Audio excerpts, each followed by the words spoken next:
एक कोशिश और कर, बैठ ना तू हार कर।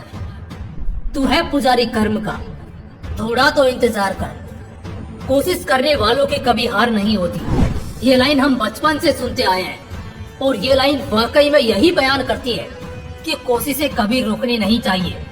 एक कोशिश शायद नाकाम हो जाए मगर अगली जरूर कामयाब होगी। इसलिए बस एक आखिरी कोशिश और कर ले, फिर तुझ पर हंसने वाला और तुझे ताने कसने वाला दूसरा कोई और नहीं होगा। तो चलिए कहानी की बात करते हैं, एक नई शुरुआत करते हैं। तुमने जो सपना देखा उसे पाने का, हकीकत में वो लम्हे बिताने का, तुम तुरंत उसके बारे में जानते हो, सही गलत सब मानते हो और अपनी तैयारी को स्टार्ट करते हो। नए हो इसलिए बार बार ठोकरें भी खाओगे। शुरुआत है इसलिए शायद बार बार गिरते भी नजर आओगे, लेकिन तुम्हें फिर खड़ा हो जाना चाहिए। कोशिशें कभी रुकनी नहीं चाहिए, क्योंकि हर कोशिश के साथ एक नई सीख है जो हर बार हमें यही सिखाती है कि ऐसा क्या है जो करने से कामयाबी नजदीक आएगी। आज जो इलेक्ट्रिक बल्ब का तुम इस्तेमाल करते हो, एक स्विच में ऑन एक स्विच में ऑफ, जब मन करता है जला लेते हो, जब मन करता है बुझा देते हो। जो अंधेरे से तुम्हें बचाता है, रातों को खूबसूरत बनाता है, लेकिन क्या तुम इसके पीछे के असल संघर्ष से वाकिफ हो? शायद नहीं। मैं बताता हूँ। इस इलेक्ट्रिक बल्ब के इन्वेंटर थॉमस अल्वा एडिसन को 15 साल इंतजार करना पड़ा इसके आविष्कार को लेकर। कहा जाता है उन्होंने अपने पूरे जीवन काल में सिर्फ इलेक्ट्रिक बल्ब के आविष्कार के दौरान हजारों कोशिशें की जो सारी नाकाम हो गयी। उन्होंने बहुत बड़े बड़े पेपर्स पर स्केचेस बनाए, दिन के 16-16 घंटे काम किया। रोशनी को और करीब से जानने के लिए वो जंगलों की छांव में भटकते थे, जहां वो नए नए आइडिया जुटाते। लेकिन हजारों कोशिशों के बाद भी एडिसन को कामयाबी नहीं मिल पाई। हताश निराश जब एडिसन अपने कार्यालय में देर शाम बैठे थे और लगभग अपना सब कुछ हार चुके थे और ये भी मान चुके थे कि वो जो करना चाहते हैं शायद वो कभी नहीं कर पाएंगे।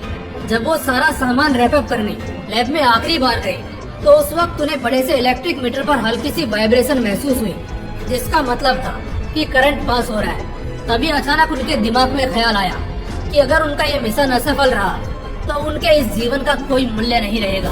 बस इसी सोच के साथ उन्होंने एक आखिरी कोशिश करने की सोची। उन्होंने अब तक की हुई हर कोशिश का एक निचोड़ निकाला और जाना कि उनके असफलता का सबसे बड़ा कारण क्या था।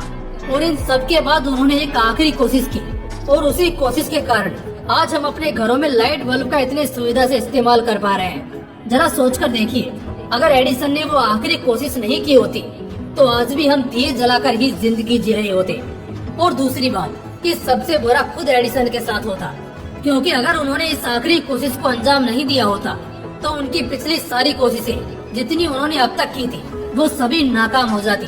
ठीक ऐसा ही हमारे साथ तब होता है जब हम कुछ बेहतर करना चाहते हैं, कुछ बेहतर सीखते रहते हैं और कई बार नाकामयाबी को देखना पड़ता है, उसे झेलना पड़ता है। लेकिन कोशिशें कभी रुकनी नहीं चाहिए, क्योंकि हर कोशिश एक अलग तरीके से होती है। और क्या पता आपकी आखिरी कोशिश आपको इतना सफल कर दे जितना आपने सपने में भी नहीं सोचा होगा। कोशिशें जहाँ रुकी समझ जाना सफर वहीं खत्म हुआ। इसलिए कोशिशें कभी रुकनी नहीं चाहिए। जब तक शरीर में जान है, दिमाग में बल है और आंखों में कोई बड़ा ख्वाब है, तब तक कोशिशें जारी रखो। जीत कर भी हार जाओगे अगर कोशिश करना छोड़ दोगे, क्योंकि कोशिशें ही कामयाबी का सितम बनाती है और हर एक कोशिश एक नई कहानी बयान करती है। इसलिए अपनी आखिरी सांस तक कोशिश करते रहो। क्या पता जिसे तुम आखिरी कोशिश सोचकर करो वही तुम्हें कामयाब कर दे और तुम्हें इतनी शोहरत कमा कर दे जाए, इतनी तुमने कभी सपने में भी नहीं सोची होगी। इसलिए कोशिशें जारी रखो।